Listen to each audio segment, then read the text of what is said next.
folk magic, folklore you've mentioned a lot, that my pathways come back to that. Is that now important to you? Has it always been important to you? Oh, it's always been important, always. I remember being kind of about, probably when I was beginning to practice, beginning to first check out a few things, coming across Jennifer Westwood's Albion book. I don't know if you've ever heard of that. Okay, yeah, I've not read it. I've heard thick folklore book, and it was just in the bookshop. I think it was in Smith's or something, and just kind of came to my mum. Well, I think I got it for Christmas or my birthday or something, and it just opened up a whole world to me that I'd kind of, I'd heard kind of glimmers of. I was into kind of like, the paranormal and strange stuff. And it just kind of, so there was some little strange things like kind of spring-heeled Jack and stuff like that I'd heard of before. But it just made me realise the sort of depth of stories that we have, across the United Kingdom. It's incredible, absolutely incredible. And it kind of makes you realise how people have perceived spirit here in so many different ways, but they've never stopped having that relationship with the spirits, whether it's the fairies or ghosts or ancestors or just kind of strange phenomena. We've always been interacting with the spirit world or with the unknown in some way, no matter where we are, whether it's London or in the wild Welsh hills or up in the Highlands. It doesn't make any difference. People always have experienced strange things and told stories, and the memory of the landscape and the people there has never really gone away. And I love that. Does that work its way into your magic? I know a lot of my magical practices now are based on older folk magic things. Yeah, it does. It does, actually. One of the things I work with a lot, one of the deities I work with a lot is Gwyn. And I've got to get better at that. Gwyn is better. Better pronunciation. I'm always improving. I've got a long way to go, but I'm always improving. I'm always trying. And he has one of his many residences, no doubt, on Glastonbury Tor. And that's an earlier layer of sort of folklore and mythology around this area than the kind of Avalonian stuff. It's kind of earlier, and it's probably pre-Christian. It's impossible to say by this point, really. And he's a Welsh deity. He's kind of a leader of the wild hunt. And of course, the wild hunt is found all across the UK, isn't it? But he's our local leader of the wild hunt and the leader of the wild hunt in Wales. And he's a really strong presence here, actually, especially this time of year and over the winter. Really strong presence of kind of this kind of, he's one of the areas that I've worked with a lot, because I'm studying at the University of Wales as well, is the kind of the Welsh traditions and the Brythonic. Like you have the Saxon stuff, don't you, kind of along the kind of east coast of England and things.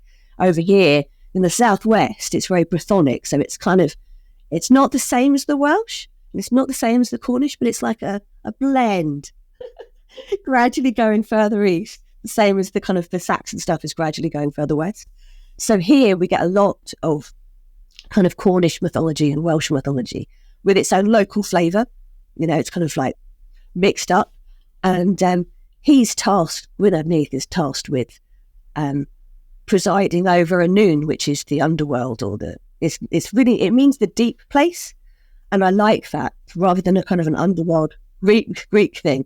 It's a deep place. So that's like to me, that's all the meanings of deep, really. It's a change in consciousness. It's not necessarily directly going down under the ground. It's suggesting a different way of looking at things, a deeper awareness. And you can really feel that this time of year and over the winter months in this area. It all feels very kind of liminal, spirit worldy kind of stuff, and you really feel him around. And the mists come out, you really know Gwyn is around. Yeah. So I've worked with him for years, and you just acknowledge him in your day-to-day life living around here. And there's an awful lot of us that do. It's kind of, you can't go about your life much without noticing the Tor. And sometimes the Tor has vanished. Sometimes it's bigger. Sometimes it looks further away. Okay. It's a strange one. When you drive past, or you're up there sometimes every day for weeks on end, or every few days. You live like it's the hub of the wheel that you live around. And this time of year, acknowledging when you're going about your business on the way to Tesco's. It's got to be the most recognisable part of Glastonbury, and possibly of all of a lot of the spiritual places. Yeah. It's very recognisable, isn't it? Yeah. Well, exactly. It's known all around the world, really.